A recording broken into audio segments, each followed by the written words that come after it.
Bonjour à tous. Eh bien, écoutez, je vous souhaite la bienvenue sur ce nouveau et dernier webinaire de l'année organisé par le département formation de l'Argus de l'assurance. Bienvenue, merci d'être aussi nombreux. Donc, comme on peut le voir sur la slide suivante, l'Argus de l'assurance formation, pardon, donc au-delà du magazine que vous devez bien connaître, ce sont plus de 150 programmes.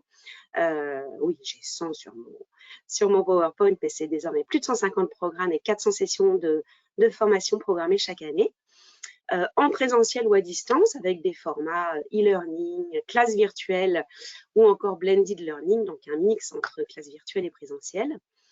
Et puis, slide suivante, vous le verrez, nous avons des thématiques très variées, le risk management, la finance, la réglementation, la distribution, et donc des formations à 99% compatibles DDA. Donc pour vous, chers amis courtiers, notamment qui êtes nombreux ce matin, vous pouvez bien évidemment faire rentrer vos 15 heures de formation obligatoire DDA dans le catalogue que nous vous proposons, catalogue de formation dont je vous mets le lien de téléchargement dans le chat auquel vous avez accès. Sur la thématique qui va nous intéresser ce matin, nous avons notamment 3 formations phares en assurance de personnes concernant les clauses bénéficiaires du contrat, les dommages corporels et leur indemnisation. Et puis, même si ça dépasse le cadre de l'assurance vie que nous allons traiter ce matin, je voulais quand même vous signaler la formation suite à la réglementation récente sur la PSC de la fonction publique territoriale. Donc, c'est ce matin maître Julien Besserman qui nous accompagne à travers l'actualité jurisprudentielle de l'assurance vie en 2022. Donc, comme vous pouvez le lire à l'écran, Julien était tour à tour juriste au sein de la CPR, consultant conformité et désormais au sein du cabinet Lowins, il exerce en tant qu'avocat et il a développé une expertise transversale à la fois juridique et opérationnelle à votre service, donc au service des acteurs institutionnels du monde de l'assurance. Et il ressemble plus à lui, voilà. Merci à lui d'être avec nous ce matin pour ces 3 quarts d'heure. N'hésitez pas tout au long du webinaire, grâce au module questions que vous avez, poser les vôtres et je les relayerai à Julien à la fin de l'intervention. Voilà, je vais lui laisser la parole. Je vous souhaite à tous un très bon webinaire et je vous donne rendez-vous à la fin pour vos questions. Merci Julien, bon webinaire à tous. Merci, bonjour à tous. Alors, quelques mots rapides pour me présenter et présenter le cabinet pour ceux qui ne nous connaissent pas. Je suis associé au sein du cabinet Lowins, qui est un cabinet d'avocats spécialisé dans les acteurs institutionnels du monde de l'assurance. On est essentiellement avocat d'assureurs et de courtiers.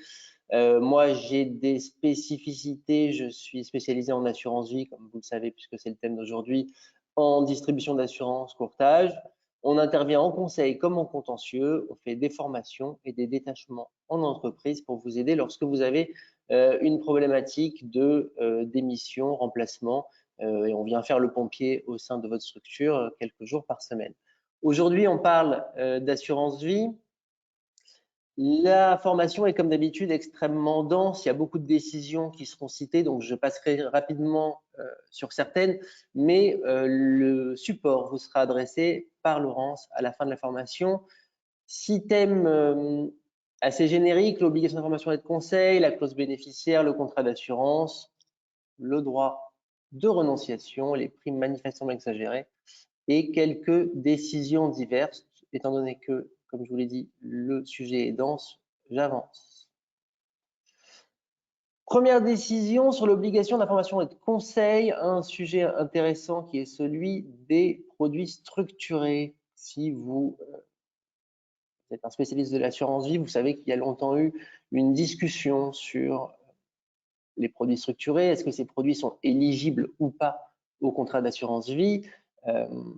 La problématique ici n'est pas celle de l'éligibilité, mais celle du point de départ de la prescription de l'action contre le courtier.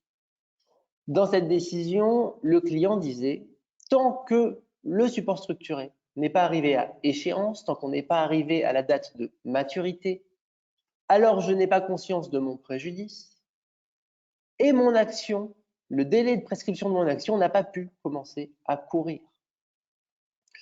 La Cour d'appel de Besançon, comme la Cour d'appel de Paris et d'autres décisions qu'on a pu obtenir sur le sujet, prend une position inverse et indique bien que dès lors qu'on est dans une action en manquement à l'obligation d'information et de conseil au moment de la souscription, le point de départ de la prescription, le jour auquel le client aurait dû savoir que ces supports étaient investis sur les marchés, ça n'est pas la date de maturité, c'est pas l'arbitrage de sortie, c'est pas la fin du produit structuré, c'est bien la souscription ou l'arbitrage d'entrée si on rentre en cours de vie du contrat.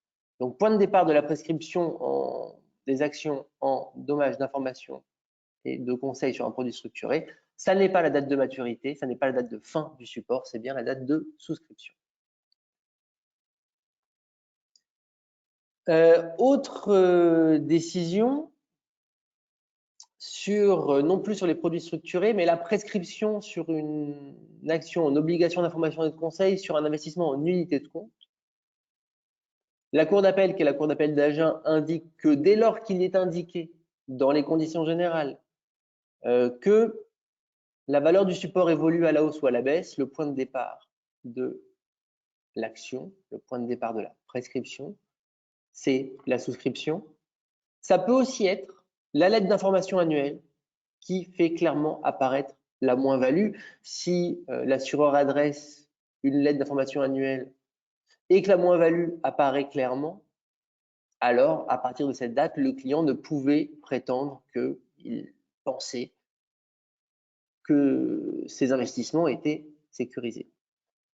Autre élément intéressant dont on peut se servir dans les contentieux, l'absence de caractère spéculatif. C'est quelque chose que les clients souscripteurs invoquent parfois. Vous aviez un devoir particulier de mise en garde parce qu'une unité de compte, c'est spéculatif. Non, non.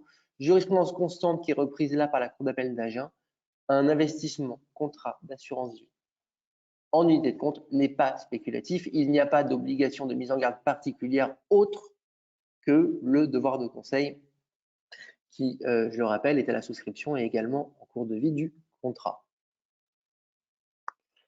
Sur l'éligibilité des produits structurés, une décision rendue par la Cour d'appel d'Orléans qui rappelle une première chose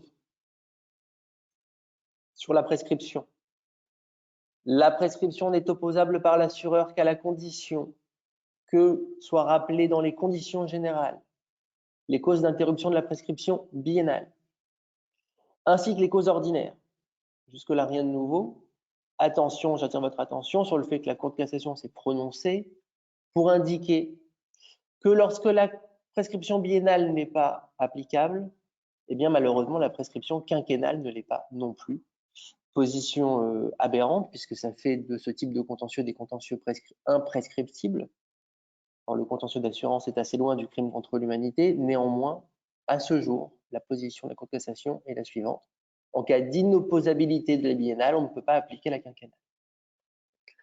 Cette décision se prononce sur l'éligibilité des produits structurés. Ça n'est plus une question, dès lors que c'est des actifs qui sont énumérés au R131.1 et 332.2 du Code des assurances, eh bien, ils assurent une protection suffisante de l'épargne investie. Ce qui est intéressant, c'est que dans ce type de contentieux, l'action est en théorie une action en perte de chance. Si j'avais été correctement informé, alors j'aurais eu une chance de ne pas souscrire. Et l'indemnisation se joue à 80, 70, 90% en fonction de l'information qui était donnée au souscripteur.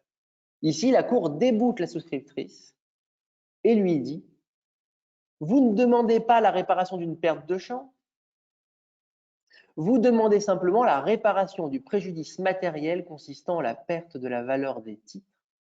Or ça, moi, juridiction, je n'ai pas le droit de vous le donner. » On a donc une position qui est stricte, extrêmement stricte même, mais juste, juridiquement.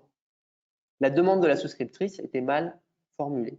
Donc attention dans vos contentieux, je parle plutôt aux assureurs, attention dans les demande qu'on vous oppose, attention à la manière dont c'est rédigé. Et si on vous demande la réparation d'un préjudice et non une perte de chance, vous pourrez invoquer l'argument. Décision intéressante, 7 septembre 2002, Cour d'appel de Paris. Quid de la souscription d'un contrat d'assurance vie le lendemain du 70e anniversaire du souscripteur? Comme vous le savez, il est fiscalement avantageux de souscrire un contrat d'assurance vie avant 70 ans. Et si l'avantage fiscal est toujours existant après 70 ans, il est moindre. Ici, les dates sont importantes. Le contrat est souscrit le lendemain. La prime d'assurance est réceptionnée le lendemain des 70 ans du souscripteur. Les bénéficiaires assignent le banquier courtier en disant « Vous avez commis une faute. Vous auriez dû faire en sorte que le versement arrive avant. » Et la cour d'appel déboute en disant « Non, non, les demandeurs, donc les bénéficiaires, n'apportent pas la preuve que le client a clairement manifesté son intention de verser les fonds avant les 70 ans. En outre, et c'est rédigé comme ça dans la décision, fiscalement, il y a aussi un avantage lorsque les primes sont versées après 70 ans. Et troisième argument que relève la Cour, si le souscripteur voulait vraiment souscrire avant 70 ans, il avait tout loisir entre juillet, la période où il a pris contact avec son assureur, et octobre, la période où le contrat a été souscrit, de s'adresser à un autre établissement. Donc, décision extrêmement favorable à l'assureur. C'est très factuel, ce n'est pas une position, j'allais dire, générique, ce n'est pas un attendu de principe. Et ça doit être adapté à chaque contentieux et à chaque situation de chaque contentieux. Mais ça prouve qu'il y a des situations dans lesquelles eh bien, on estime qu'il n'est pas, comment dire, systématiquement admis que dès lors que la souscription est faite le lendemain de l'anniversaire du 70e anniversaire, alors c'est qu'il y a eu une faute. Autre décision sur le même thème, quelques jours avant son 70e anniversaire, un homme va dans une banque, signe une demande d'adhésion, la prime est versée après les 70 ans. L'assureur fait un certificat d'adhésion en collant une date antérieure de prise d'effet. Attention, ça ne fonctionne pas. Ce qu'on prend en compte, c'est la date du versement effectif de la prime et non pas la prise d'effet contractuellement fixée par l'assureur, ça serait trop facile. La Cour dit que là, pour le coup, il y a eu une faute. Il y a eu une faute de la part du courtier qui n'a pas fait en sorte que les sommes soient versées avant les 70 ans. Néanmoins, argument intéressant, dans cette décision, ce n'est pas les héritiers qui agissent, ce n'est pas les bénéficiaires qui agissent, c'est le souscripteur. C'est le souscripteur qui dit « Vous vous êtes planté, vous auriez dû faire en sorte que le contrat soit souscrit avant mes 70 ans, donc j'ai subi un préjudice. » Et la Cour dit non. Votre préjudice n'est que futur. Aujourd'hui, il n'y a pas de préjudice certain. Vous allez peut-être racheter le contrat. Et si vous rachetez le contrat avant votre décès, il n'y a pas de préjudice. Donc, à ce jour, il est normal que le souscripteur soit débouté. S'il y a un préjudice, seuls les bénéficiaires pourront agir, et effectivement, postérieurement au décès. Ce qui se passera probablement, si cette personne est bien conseillée, il ne touchera pas à son contrat, et ses héritiers feront une action après son décès. Néanmoins, lui est nécessairement débouté. Voilà un élément qu'il faut garder en tête quand vous traitez vos contentieux. Intérêt à agir, bah là pour le coup, pas de préjudice certain, pas d'intérêt à agir. Clause bénéficiaire, même problématique d'intérêt à agir. On a un héritier qui remet en cause une clause bénéficiaire. Lorsqu'on remet en cause une clause bénéficiaire, si elle est annulée, la clause bénéficiaire qui s'applique est la clause bénéficiaire précédente. Or, si l'héritier n'est pas désigné dans cette clause bénéficiaire précédente, il n'a pas d'intérêt à agir.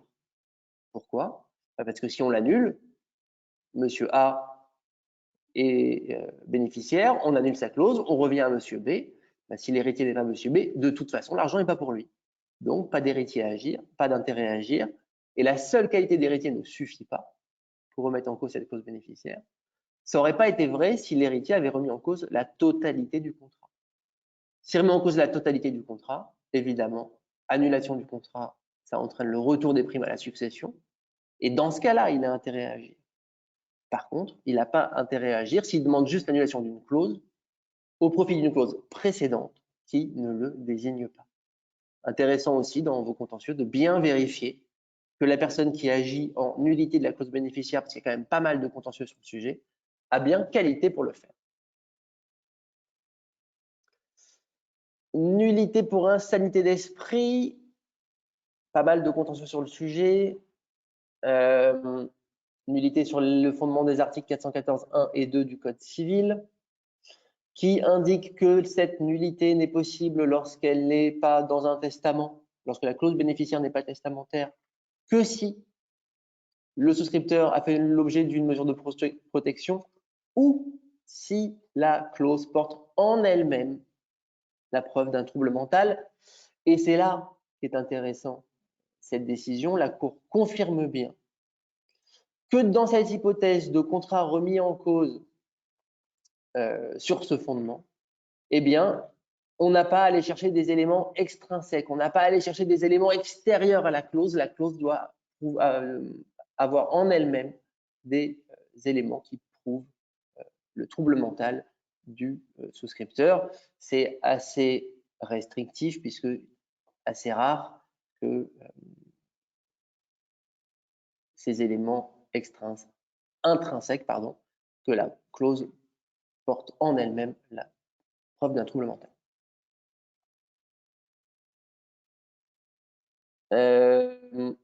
Cette décision est l'occasion de rappeler qu'aucun formalisme particulier n'est exigé par le Code des assurances pour la modification d'un contrat d'assurance vie. Il peut s'agir de tout type de document dès lors qu'il n'y a pas de doute sur la volonté du souscripteur.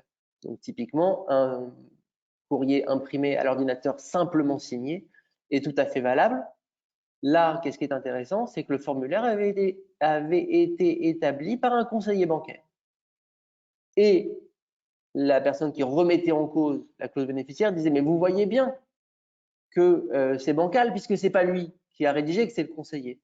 Eh bien, la Cour d'appel prend la position inverse et dit « le fait que le conseiller bancaire ait rédigé la clause, eh bien, introduit dans la relation un tiers de confiance qui n'est pas intéressé, qui n'a pas d'intérêt personnel dans la désignation. Et donc, eh ben, ça valide d'autant plus ça confirme d'autant plus la validité de la clause.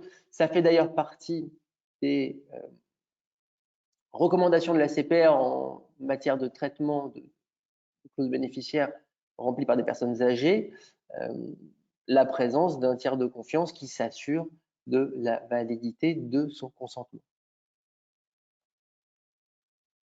Troisième partie, le contrat. Quid du blocage des fonds par l'assureur? C'est une question qu'on me pose souvent. Un contentieux est en cours, j'ai un bénéficiaire désigné. Comment je fais pour suspendre les versements? Est-ce que je suspends? Est-ce que je verse au bénéficiaire désigné? Ben, il n'y a pas vraiment de solution affirmative. Les positions jurisprudentielles sont plutôt de dire qu'en cas de contestation sérieuse, l'assureur ne peut pas régler le capital d'essai avant que soit tranchée la question de la validité du contrat ou de la modification de la clause bénéficiaire. Donc, dans ce cas-là, ça veut dire, en théorie, que l'assureur peut suspendre le règlement et que si le bénéficiaire la signe en versement des intérêts de retard de l'article L 132-27-1, il y ait quand même des chances qu'il soit débouté. Mais c'est à apprécier contrat par contrat, contentieux par contentieux. Il y a notamment eu des décisions qui indiquaient que lorsqu'on était sur une action en prix manifestement exagérée, eh bien l'action n'était pas dirigée directement contre l'assureur, mais contre le bénéficiaire qui percevait les fonds, et que donc dans ce cas-là, l'assureur n'avait pas à bloquer le versement, ce qui me paraît contestable puisque une action peut tout à fait commencer en prime manifestement exagérée et continuer en nullité. Donc, la question se pose, étant entendu qu'il y a une dernière solution qui est possible, qui est de saisir le juge des référés ou le juge de la mise en état pour demander le séquestre des fonds, ce que je conseille lorsque les montants sont importants. Donc, comme d'habitude, on essaie de vous apporter des solutions pratiques, des conseils pratiques pour gérer vos contentieux et pas vous débiter des commentaires de jurisprudence. C'est un peu rapide, c'est un peu dense. N'hésitez pas à me faire un mail ou à me contacter si vous voulez discuter de telle ou telle décision, après le webinaire. Renonciation, alors celle-là, tout le monde l'a vu passer, notamment ceux qui rédigent des contrats d'assurance. Décision complètement aberrante de la Cour de cassation qui dit que il faut faire figurer dans la note d'information les mentions qui apparaissent aux articles L132.8, L132.5.1, etc., même si ce n'est pas pertinent pour le contrat. Autrement dit, il faut faire apparaître les modalités de frais des indemnités de rachat, garantie de fidélité ou valeur de réduction, même lorsque le contrat n'en prévoit pas. Ce qui est complètement délirant, mais malheureusement, c'est la position de la Cour de cassation. Autre décision très discutable de la Cour d'appel de Versailles, on a donc en renonciation la remise d'une note d'information distincte. Or, certains assureurs ont décidé de mettre en place un dossier relié où apparaît tout d'abord le bulletin de souscription, puis les CG, puis la note. La Cour d'appel de Versailles dit que cette mise en page, alors sans élément de séparation ni de distinction entre tous les documents, alors je n'ai pas les documents en tête, enfin j'ai pas les documents en main plutôt, n'est pas conforme à l'objectif qui est de remettre des documents séparés. Bon, extrêmement discutable qu'on puisse pas remettre l'ensemble dans un dossier relié et qu'il faille remettre des feuilles volantes séparées. Si on en est là, et puis de toute façon malheureusement en renonciation on en est un peu là, il faut se poser la question de la mise en page des différents documents à l'intérieur du dossier de souscription. Celle-là est intéressante. C'est une question qu'on me pose assez régulièrement. Il n'y a pas de droit de renonciation pour un contrat d'assurance mixte. Le droit de renonciation ne s'applique qu'au contrat qui comporte une valeur de rachat. Sauf si, ça peut être le cas dans certains contrats, l'assureur décide de lui-même de faire mention de l'article L132.5.1 dans son contrat à prime perdue. Dans ce cas-là, effectivement, vous êtes un peu coincé. Contractuellement, vous avez pris l'engagement, il est difficile de s'en extraire. Donc, pas de renonciation pour un contrat d'assurance mixte. On ne peut pas renoncer à un contrat à prime perdue. Contrat à prime perdue qu'il faudrait d'ailleurs arrêter d'appeler comme ça. Il n'y a pas de contrat à prime perdue, il y a des contrats pour lesquels on paye des primes, en échange desquelles on a une garantie et pour lesquels il n'y a pas de sinistre. Mais les primes ne sont pas perdues, elles ont une contrepartie qui est la garantie offerte par l'assureur, même si le sinistre n'intervient pas. Petit point vocabulaire.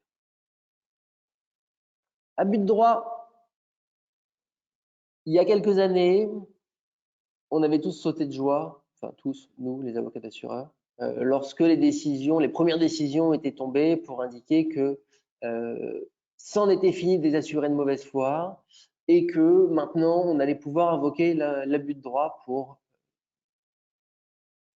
obtenir le débouté de certains souscripteurs de mauvaise foi. La réalité est moins rose. Malheureusement, l'abus de droit est assez peu retenu. Je dis malheureusement parce que voilà, je suis avocat d'assureur, donc maintenant mon esprit est formé. L'abus de droit est assez peu retenu. Il y a quand même certaines décisions, donc notamment celle-là, c'est pour ça que je vous l'ai mise, ça peut servir dans le cadre des contentieux.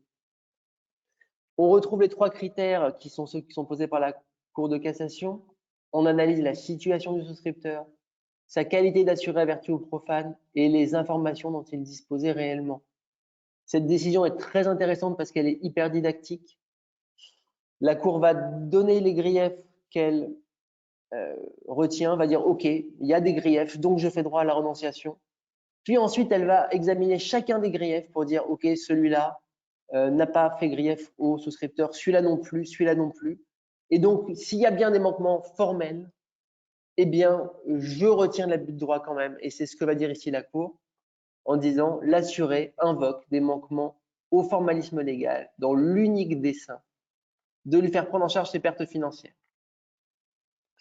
Alors qu'il ressortait des éléments du dossier, qu'il était au courant de tout, qu'il avait déjà souscrit plein de contrats d'assurance vie, qu'il avait coché les cases qui voulaient du risque, etc.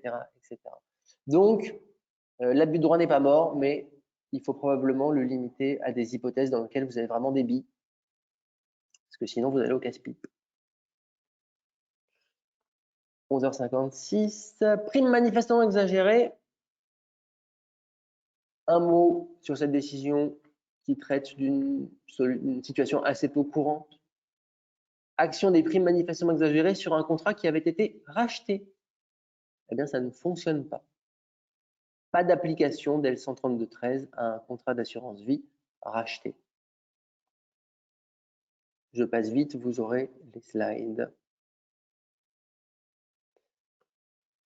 Prime manifestement exagérée, là aussi, il y a toute une série de critères qui sont toujours les mêmes depuis des années, l'âge, la situation patrimoniale, la situation familiale du souscripteur et l'utilité du contrat pour la personne. Et c'est souvent ce critère-là qui est le plus difficile à caractériser.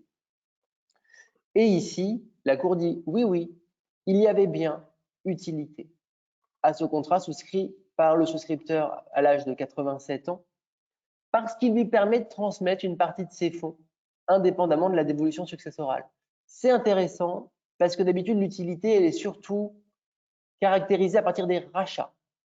On dit, il a souscrit un contrat, il fait des rachats, c'est un outil de retraite. Très bien. Eh ben, dans votre base de jurisprudence, vous pouvez ajouter celui-là qui dit en plus, ça lui permet de transmettre des fonds aux personnes de son choix hors d'évolution successorale, avec un avantage fiscal, un cadre fiscal avantageux.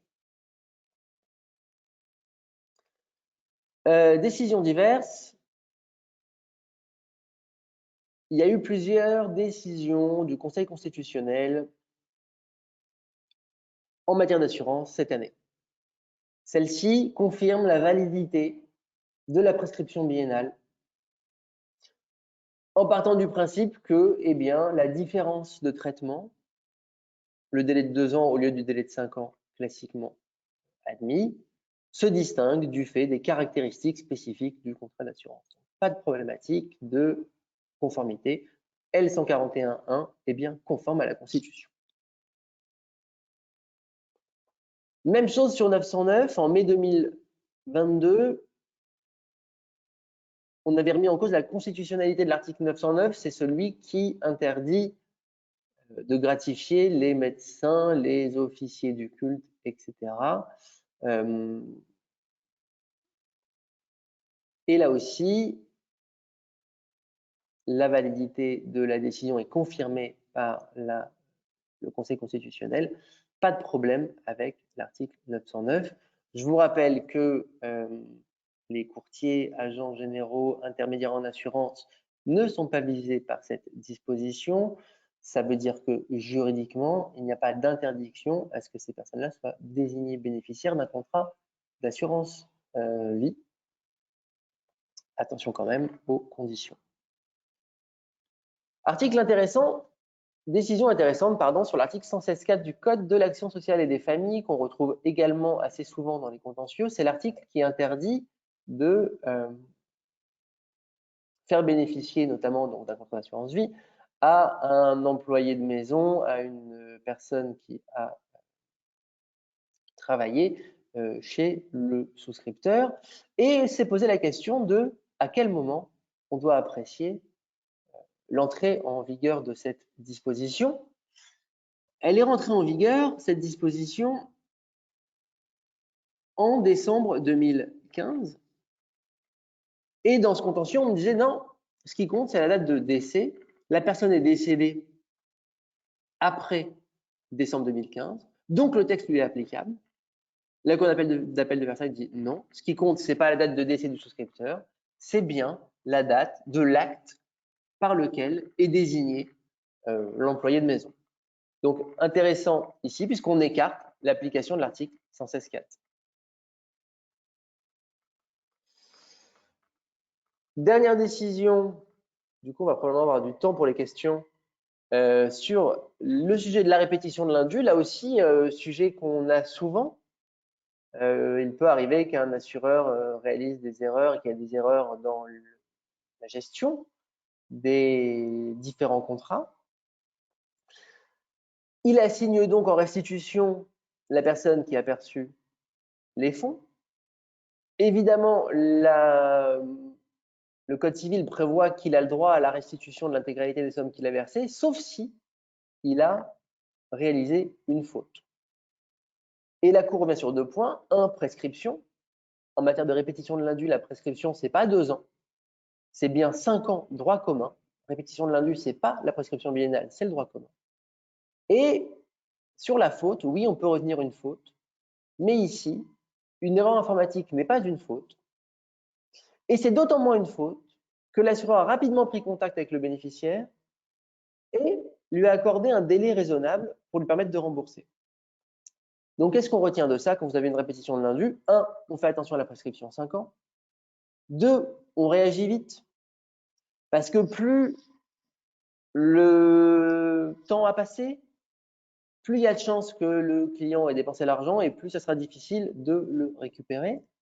Et puis, on laisse du temps au client pour rembourser les sommes. Donc, ça veut dire quoi? Ça veut dire un courrier de votre part, puis un recommandé, puis si ça ne fonctionne pas, une mise en demeure d'avocat, puis si ça ne fonctionne pas, une mise en demeure avec un projet d'assignation, et puis si ça ne fonctionne pas, on assigne. Mais en théorie, le courrier d'avocat avec le projet d'assignation suffit pour être réglé. Le tout, c'est d'agir rapidement. Voilà. Donc, finalement, je suis allé un petit peu vite. Est-ce que vous avez des questions sur les sujets qu'on a évoqués? Hop. Alors, je vais essayer de voir si j'ai accès au chat. Non, mais ne vous en faites pas, Julien, je suis là.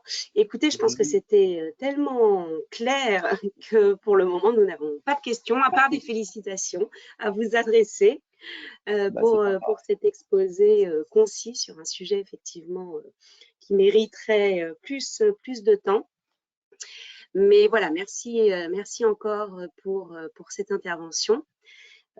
Donc, comme vous l'a dit Julien, vous aurez d'une part un replay de cette intervention pour ceux qui n'auraient pas été là au début ou n'auraient pas resté jusqu'au bout, et pour ceux qui n'étaient pas là tout court, et ainsi que les slides que Julien nous a préparés pour son exposé de ce matin. Okay. Donc, il me reste à vous souhaiter à tous un très bon appétit. Je ne sais pas si vous vouliez rajouter quelque chose, Julien. Non, non, bah écoutez, voilà, si vous avez des questions, parce qu'effectivement, je n'ai peut-être pas forcément laissé le temps, je travaillerai mon timing pour le prochain webinaire. N'hésitez pas à me faire un mail, à me passer un coup de fil, à me contacter sur LinkedIn et puis on en discute. Merci à tous. Voilà, vous aurez toutes les coordonnées de Julien dans le support que je vous enverrai. Merci à tous de votre participation. Bon appétit donc et surtout de très. Ah, alors attendez, je vais trop vite moi du coup. J'ai une petite question qui vient d'arriver. Une personne qui nous demande si le dossier relié ne concerne que l'assurance vie ou tout type d'assurance. Alors la problématique là, elle se pose sur la renonciation. Elle se pose sur la renonciation parce que l'idée, c'est que il y ait des documents distincts et qu'à défaut, le client peut renoncer à son contrat. Donc, ça s'applique à l'ensemble des contrats soumis aux dispositions de l'article L132.5.1 et suivant.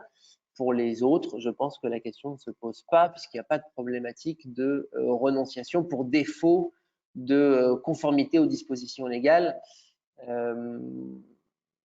Sur de la non-vie, ça n'a pas d'impact. Non, donc c'est vraiment uniquement sur les contrats soumis à l'article 132.5.1 et suivant.